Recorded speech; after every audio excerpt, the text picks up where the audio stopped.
Allez viens, on corrige l'épreuve 2026 du brevet d'histoire-géographie qui est tombée dans les centres étrangers.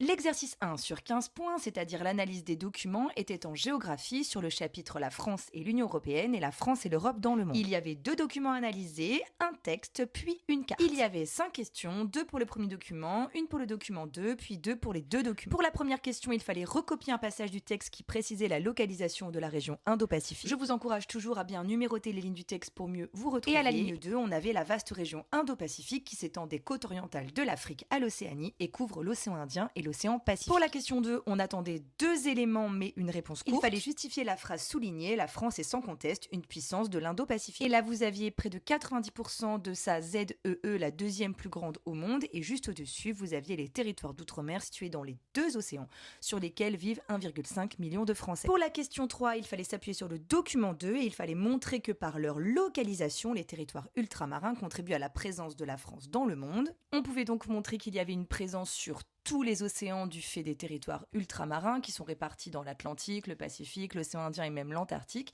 Et on pouvait donc parler aussi de la ZEE étendue, qui fait que la France dispose de la deuxième ZEE mondiale. Pour la question 4, vous pouviez utiliser les 2 documents, et là il fallait nommer simplement 2 territoires ultramarins en Indo-Pacifique. Je vous propose donc Mayotte et La Réunion. Et la dernière question, c'est celle qui va valoir le plus de points. On pouvait s'appuyer sur les documents, mais également sur ses connaissances. Il fallait donc développer et si possible construire, puisqu'on attendait 6 à 8 lignes. Je vous propose ici une correction très détaillée et beaucoup trop développée par rapport à ce qui était attendu, mais c'est pour vous donner également des éléments de correction et vous permettre de réviser en même temps. Vous pouvez retrouver l'ensemble de cette proposition de correction sur le Padlet, comme ça vous pouvez aller voir en détail la réponse.